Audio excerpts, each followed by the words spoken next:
Hello student, welcome to GATE IAS PSU Mentor. This is the next video of GATE lecture series और इस video में हम बहुत important topic के बारे में बात करेंगे that is signal energy and signal power, right. तो अगर मैं नॉर्मल बेसिक इंजीनियरिंग साइंस की डेफिनेशन के अकॉर्डिंग चलूं, what does energy means? Energy of any object और any entity we call the ability of doing work, fine. और उसका physical unit क्या होता है बच्चों? जॉउल। अगर मैं वहीं पे आपको पावर की बात करूं, what does power means? The power means the rate at which work is done and at which the exchange of energy occur. और इसका फिजिकल यूनिट क्या होता है बच्चों? Power, fine. तो this we can call actual power. हाँ जी, क्या बोलेंगे इसको बच्चों? Actual power. और इसको हम क्या बोलेंगे? Actual energy. Why I am making the word actual here? इसका बहुत इंपॉर्टेंट यूज है बिकॉज देखो, इस सेशन में हम सिग्नल एनर्जी और सिग्नल पावर के ऊपर डिफाइन करने वाले हैं, राइट। अब देखिए, जब भी हम सिग्नल प्रोसेसिंग और कम्युनिकेशन में डिस्कस करते हैं तो हमारा एक्चुअल एनर्जी और एक्चुअल पावर से कोई कंसर्न नहीं है बिकॉज हमारा सिग्नल ट्रेवल कर रहा है। We are making the signal analysis, right. हमें नहीं पता है वो सिग्नल वोल्टेज फॉर्म है, करंट फॉर्म है, प्रेशर फॉर्म है, डिस्प्लेसमेंट फॉर्म है, टेम्परेचर फॉर्म है, whatever is the form of the signal, right. तो इसीलिए हम यहाँ पे जो एनर्जी और पावर का डेफिनेशन यूज करेंगे वो एक्चुअल नहीं करेंगे, नॉर्मलाइज्ड करेंगे। कौन सा करेंगे? नॉर्मलाइज्ड। क्या मतलब इसका? देखो, जब भी हम सिग्नल प्रोसेसिंग और कम्युनिकेशन में डील करेंगे बच्चे, हमारा कंसर्न सिर्फ स्ट्रेंथ ऑफ सिग्नल से होगा। किससे होगा बच्चों? स्ट्रेंथ ऑफ सिग्नल से, फाइन। अब देखो, यूजुअली आपने देखा है जब भी आपका सिग्नल किसी कम्युनिकेशन सिस्टम से ट्रेवल होता है, आप ट्रांसफर करते हो, in practical system noise is always there and that tends to interfere that useful signal. तो आप क्या करते हो? आप ये देखने के लिए कि नॉइस का इफेक्ट उसके ऊपर कितना है, आप दोनों की स्ट्रेंथ कंपेयर करते हो बच्चों। और क्या पैरामीटर यूज करते हैं कंपेरिजन के लिए? Signal to noise ratio. अब ये सिग्नल टू नॉइस रेशियो तो लिख लिया, what signal to noise ratio? Signal to noise ratio power. हाँ जी, signal power to noise power. तो कहीं ना कहीं आप स्ट्रेंथ किसमें कंपेयर कर रहे हो? पावर में कंपेयर कर रहे हो, फाइन। तो होपफुली आपको यहां से आइडिया हो चुका होगा। देखो, जब आप किसी सिस्टम में बात कर रहे हैं, किसी डिफाइंड फिजिकल सिस्टम में बात कर रहे हैं, तो आप एक्चुअल पावर और एक्चुअल एनर्जी की बात करते हो, फाइन। सुपोज आपके पास एक वोल्टेज सोर्स है जिसका रेटिंग 5 वोल्ट है, एक वोल्टेज सोर्स है जिसका रेटिंग 10 वोल्ट है। अगर आप उन दोनों को किसी रेजिस्टेंस के क्रॉस कनेक्ट करोगे तो उस रेजिस्टर में वो कितना हीट डिसिपेट करेंगे, किस रेट पे वो रेजिस्टर एनर्जी कंज्यूम करेगा, वो किसके ऊपर डिपेंड करता? Also on that value of resistor, fine. But वो जो दो इंडिविजुअल वोल्टेज सोर्स है, they have their own energy, they have ability of doing work, fine. तो वही अभी हमारा जो कंसर्न है वो उस वोल्टेज सोर्स की एनर्जी के रिगार्डिंग है, फाइन, उसकी स्ट्रेंथ के रिगार्डिंग है। अभी हम एक्चुअली जो वो डिसिपेट कर रहा सिस्टम में जाके उसके ऊपर नहीं डिस्कस करेंगे सिग्नल में, फाइन। तो अगर मैं यहां से आगे स्टार्ट करूं बच्चों, कोई भी physical activity it means transfer of energy, fine. अब कोई भी रियल फिजिकल सिस्टम होगा वो किसको रिस्पॉन्ड करेगा बताइए भी? Energy of the excitation signal. तो कहीं ना कहीं ये जो एक्साइटेशन सिग्नल है इसकी एनर्जी के ऊपर मेरे को फोकस करना है, that is more important move, fine. अब ये एक्साइटेशन सिग्नल क्या हो सकता है? ये करंट भी हो सकता है, ये वोल्टेज भी हो सकता है, ये प्रेशर भी हो सकता है, ये फोर्स भी हो सकता है, it can be anything else, right. तो होपफुली क्लियर। तो बताइए भी, हमारा जो कंसर्न है वो किसके ऊपर है? हमारा कंसर्न है सिर्फ energy of signal and power of signal के ऊपर, okay. We are not going for the actual energy and actual power dissipation which is happening there in the system, और किस फॉर्म में हो रहा है उससे हमारा यहां पे कोई कंसर्न नहीं है, राइट। अब देखो, अगर मैं इस रियल फिजिकल सिस्टम की बात करूं, it can be electrical system बच्चों, it can be mechanical system, it can be chemical system. तो देखो, mechanical system, chemical system, right now we can not understand, इसीलिए मैंने समझाने के लिए यहां पे एक एग्जांपल लिया, electrical system. Let us say assume we have a resistor. अगर आप इस रजिस्टर के क्रॉस कोई टाइम वेरिंग वोल्टेज लगाते हो तो करंट रिजल्ट होगा, और वो current according to Ohm's law क्या होगा? Time varying. अगर मैं पूछूं what is instantaneous power across this resistor, तो कितना होगा? V square T upon R और I square T into R. तो कहीं ना कहीं इस सिस्टम से एक चीज तो क्लियर हो गया है कि instantaneous power will be directly proportional to square of that signal और square of that signal, fine. अब यहां पे ध्यान दीजिए, इसी एनालॉजी को कंटिन्यू करते हुए हमने जो एक जनरल आर्बिट्ररी सिग्नल के लिए इंस्टेंटेनियस पावर डिफाइन किया, that is P T is equal to some constant C mod of xt square. This c constant depend upon the system, whether it is mechanical system, whether it is chemical system, whether it is electrical system. Fine, अगर ये electrical system होगा तो सी का value क्या होगा बच्चों, या तो 1/R होगा या फिर क्या होगा बच्चों, आर होगा। अब अगर मेरा सिग्नल वोल्टेज की फॉर्म है तो कांस्टेंट ऑफ प्रोपोर्शनलिटी कितना होगा, 1/R। अगर करंट की फॉर्म है तो क्या होगा, R. You can see here. तो होपफुली क्लियर है। अब देखिए, एवरी टाइम मैंने आपको बताया सिग्नल प्रोसेसिंग में हमारा कंसर्न सिस्टम्स के अंदर नहीं है, हमारा कंसर्न सिग्नल की स्ट्रेंथ से है। इसीलिए हम ये जो सी है, कांस्टेंट है, इसको हम नॉर्मलाइज कर लेते हैं। इसका वैल्यू हम कितना लेते हैं बच्चों, 1 लेते हैं। तो इस वैल्यू ऑफ सी के साथ जो भी आप पावर एनर्जी निकालोगे वो आपके पास क्या आएगी, normalised energy, normalised power, actually the strength of the excitation signal. तो होपफुली क्लियर है ये चीज। तो यहीं से आगे हम कंक्लूड करेंगे अब कि what is basically signal energy and signal power, right. Now see, मैंने 3 तरह के सिग्नल ले लिए बच्चों, first signal, second signal and third signal. अगर मैं इन तीनों का आपसे साइज पूछूं, what will be size of first, size of second and size of third, what you will say. क्या इसका साइज इसका एम्पलीट्यूड होगा, नहीं। क्या इसका साइज इसका एम्पलीट्यूड होगा, नहीं।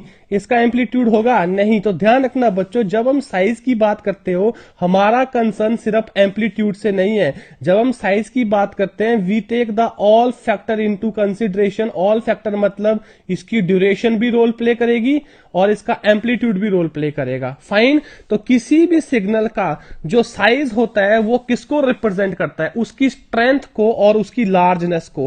हाँ जी, किसको रिप्रेजेंट करता है बच्चों, उसकी स्ट्रेंथ को और उसकी लार्जनेस को। जितना सिग्नल का साइज ज्यादा होगा उतना उसकी स्ट्रेंथ होगी और उतना वो लार्ज होगा। फाइन, अब देखो, अब हमारे पास बहुत तरह के सिग्नल एग्जिस्ट करते हैं।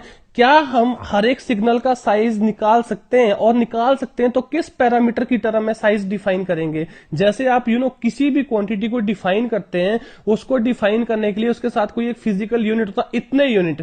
तो बताइए साइज में क्या दूंगा, कितने यूनिट साइज, कितने यूनिट साइज दूंगा किसी भी सिग्नल का। फाइन, तो उस सिग्नल के साइज को डिफाइन करने के लिए हम 2 टर्म यूज करेंगे बच्चों, one is energy and second is power. हाँ जी, फर्स्ट क्या है energy, second is power. Fine, तो जिन सिग्नल का साइज एनर्जी देगा उनको हम क्या बोलेंगे, एनर्जी सिग्नल। और जिन सिग्नल का साइज पावर देगा उनको हम क्या बोलेंगे बच्चों, पावर सिग्नल। फाइन, अब क्या मतलब है कि जिन सिग्नल का साइज एनर्जी देगा उनको एनर्जी बोलेंगे, जिन सिग्नल का साइज पावर देगा उनको पावर बोलेंगे। देखो, अगर मैं बोल रहा हूं कि इसका साइज मेजर करना है तो वो कोई एक फाइनाइट वैल्यू और डिफाइंड नंबर होना चाहिए कि नहीं होना चाहिए। We must be able to calculate that number, that size. अब अगर आपके पास कोई ऐसा सिग्नल है कि जिसका साइज इन्फानाइट आ रहा है तो उसको मेंशन करने का कोई फायदा नहीं है, that doesn't convey any information. Fine, तो अगर किसी सिग्नल का एनर्जी इन्फानाइट आ रहा है तो उसका साइज हम एनर्जी की टर्म में नहीं मेजर करेंगे, हमें कोई डिफरेंट पैरामीटर यूज करना पड़ेगा। तो ऐसे सिग्नल जिनका एनर्जी इन्फानाइट आता है उनका साइज डिफाइन करने के लिए हम क्या यूज करते हैं बच्चों, पावर। क्या यूज करते हैं, पावर। होपफुली क्लियर है। तो जिन सिग्नल का एनर्जी फाइनाइट है वो एनर्जी सिग्नल होंगे, उनका साइज एनर्जी देगा। जिन सिग्नल का पावर फाइनाइट है वो पावर सिग्नल होंगे, उनका साइज कौन देगा, पावर देगा। राइट, होपफुली क्लियर है। अब देखिए, इसी डेफिनेशन को आगे मैं प्रोलॉन्ग करता हूं और I will tell you how to calculate the energy of a signal and power of a signal. Fine, see, मैंने आपको पीछे बताया बच्चों, instantaneous power P T is equal to what, हाँ जी, C mod of X of T square. Fine, but this instantaneous power is dependent upon this constant. और ये constant क्या होगा, अलग अलग फिजिकल सिस्टम के लिए अलग होगा। तो अगर मैं नॉर्मलाइज्ड इंस्टेंटेनियस पावर डिफाइन करने जाऊंगा, it means without any reference to the nature of the system और for any type of the signal, for any arbitrary signal, we need to make this constant equal to 1। अगर मैं resistor के cross बात करूं तो आप resistance का value कितना लोगे, 1 ओम, जब आप नॉर्मलाइज्ड पावर और नॉर्मलाइज्ड एनर्जी डिफाइन करोगे। फाइन, तो बताइए normalised instantaneous power of any signal कितना बन जाएगा, P T is equal to mod of X T square. Right, तो ये हम यूजुअली डिफाइन करते हैं। मॉड किसके लिए, एब्सोल्यूट वैल्यू हम किसके लिए डिफाइन करते हैं, कॉम्प्लेक्स वैल्यूड सिग्नल के लिए। हाँ जी, किसके लिए डिफाइन करते हैं बच्चों, कॉम्प्लेक्स वैल्यूड सिग्नल के लिए। अगर ये रियल वैल्यूड सिग्नल है, you can simply take the square of that signal. Okay, and we know energy and instantaneous power are related by the relation energy is area under the curve of instantaneous power pt dt. Fine, if I ask you energy of the signal for entire duration from minus infinite to infinite, तो वही energy आपका क्या बन जाएगा बच्चों, minus infinite to infinite P T D T, right. I am asking for the entire duration, तो किसके equivalent आएगा, it will be equal to minus infinite to infinite mod of x of t square dt. तो can I make this is the energy of the continuous time domain signal, fine. और कौन सा energy भी, normalise energy. कौन सा energy है, normalise energy. This is defined irrespective of reference of any system. We are not worried whatever system we are dealing with, we are just only focusing on the energy of that signal, arbitrary signal. It can be pressure, it can be current, it can be voltage, it can be temperature, it can be electric field, it can be flux, it can be chemical concentration, any arbitrary signal, fine. Hopefully clear। तो जब हम किसी भी system के without reference define करेंगे energy, वो आपके पास क्या होगा, नॉर्मलाइज्ड एनर्जी। और कैसे नॉर्मलाइज किया आपने, जो इंस्टेंटेनियस पावर में आपका कांस्टेंट ऑफ प्रोपोर्शनलिटी था उसको आपने 1 ले लिया है, फाइन। मीनिंग मैंने पीछे क्लियर किया है। सिमिलरली अगर मैं डिस्क्रीट टाइम सिस्टम के लिए बात करूं तो बताइए नॉर्मलाइज्ड एनर्जी कितना होगा, for entire infinite sample minus infinite to infinite mod of x n square. तो ये आपके पास किसके लिए एनर्जी भी, डिस्क्रीट टाइम डोमेन सिग्नल के लिए, फाइन। और ये भी कौन सा एनर्जी है बच्चों, नॉर्मलाइज एनर्जी। हाँ जी, कौन सा एनर्जी है, नॉर्मलाइज एनर्जी है। तो होपफुली क्लियर है how to calculate the energy of any signal, right. अब देखो, अगर आपके पास किसी सिग्नल के लिए if for x of n e n is finite, तो इसका मतलब वो कौन सा सिग्नल होगा बच्चों, दैट इज एनर्जी सिग्नल। हाँ जी, कौन सा सिग्नल होगा, that is energy signal. Can we make statement this, that is energy signal, yes. हाँ जी, यहां पे भी if for x of t this e n normalised energy is finite, तो कंटिन्यूस टाइम डोमेन में वो कौन से सिग्नल होंगे बच्चों, एनर्जी सिग्नल। हाँ जी, कौन से सिग्नल होंगे, energy signal, right. Now see second thing, देखो भी यहां पे अब मेरे पास आती है एक्चुअल एनर्जी और एक मेरे पास है normalised energy. Now see the difference. आपने डिफाइन किया normalised energy is minus infinite to infinite mod of X of T square D T, right. This is independent, this energy is independent of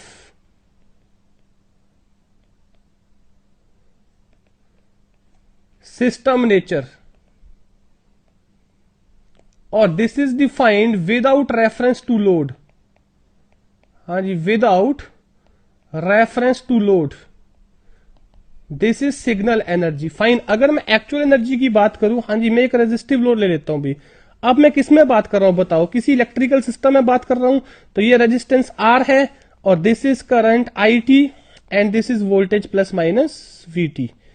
तो अगर मैं यहां पे पूछूं what is instantaneous power, the rate at which energy is consume, तो वो instantaneous rate क्या होगा बताइए, P T is equal to I square T multiplied by R और is equal to V square T upon R. तो hopefully clear है चीज यहां से, राइट। अब यहां पे ध्यान दीजिए, अगर मैं यहां पे एनर्जी निकालूं बच्चों, कितना आएगा, integration minus infinite to infinite V square T upon R, साथ में क्या बन जाएगा, डी टी। और we can say integration minus infinite to infinite I square T R D T, right. तो कहीं ना कहीं इसको क्या लिखा जाएगा बच्चों, E actual is equal to 1 upon R integration minus infinite to infinite V square T D T and is equal to integration minus infinite to infinite with r i square T D t, fine. तो अगर आप इस factor को देखें, ये किससे resemble कर रहा है भी, कहीं ना कहीं नॉर्मलाइज्ड एनर्जी से। हाँ जी, अगर आप इस फैक्टर को देखें किससे रिसेंबल कर रहा है, नॉर्मलाइज्ड एनर्जी से, फाइन। बिकॉज अगर मुझे ये नहीं पता है कि मेरा सिग्नल जो आ रहा है किसकी फॉर्म है, करंट की फॉर्म में है या वोल्टेज की फॉर्म में है, fine, independent of the system या without reference to the load, तो हम कौन सा एनर्जी डिफाइन करते हैं, नॉर्मलाइज्ड एनर्जी। बट यहां पर ध्यान दीजिए, अब क्या रिलेशन बनेगा यहां से, actual energy will be equal to normalised energy upon resistor. कब, अगर आपके पास सिग्नल क्या है, वोल्टेज की फॉर्म है, इफ सिग्नल इज वोल्टेज। हाँ जी, अगर सिग्नल क्या है, is in the form of the voltage, fine. और इसी को आप क्या लिखोगे, that is equal to normalised energy multiplied by are.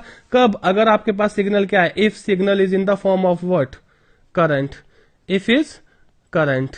तो होपफुली क्लियर है यहां से बच्चों। बट अगर आप चाहते हो कि without getting the nature of the signal, वो वोल्टेज है, करंट है, टेम्परेचर है, प्रेशर है, you want a one unique definition for the energy of that signal, तो वो कौन सा होगा? Normalized, independent of the nature of the system और without any reference to the load. Fine. तो यूजुअली सिग्नल एंड सिस्टम में हम इसके ऊपर कंसर्न हो भी, सिग्नल एंड सिस्टम में मेरे को लोड से कोई कंसर्न नहीं है। फाइन, इसलिए यूजुअली हम नॉर्मलाइज कर लेते हैं, उसका वैल्यू कितना ले लेते हैं? 1 ले लेते हैं। बट जब एक्चुअली डिसिपेशन की बात करोगे, how much energy this resistance is dissipating, जब आपने ये सिग्नल अप्लाई किया, फाइन, इस सिग्नल का कितना एनर्जी डिसिपेट हो रहा है एक्चुअली, वो आप क्या निकालोगे? Actual energy. How you can calculate that? Normalise divide by r, अगर सिग्नल वोल्टेज की फॉर्म है, नॉर्मलाइज मल्टीप्लाइड बाय आर अगर आपका सिग्नल किसकी फॉर्म है? करंट की फॉर्म है। तो होपफुली यहां से कुछ बेसिक इंफॉर्मेशन बच्चों क्लियर होगा आप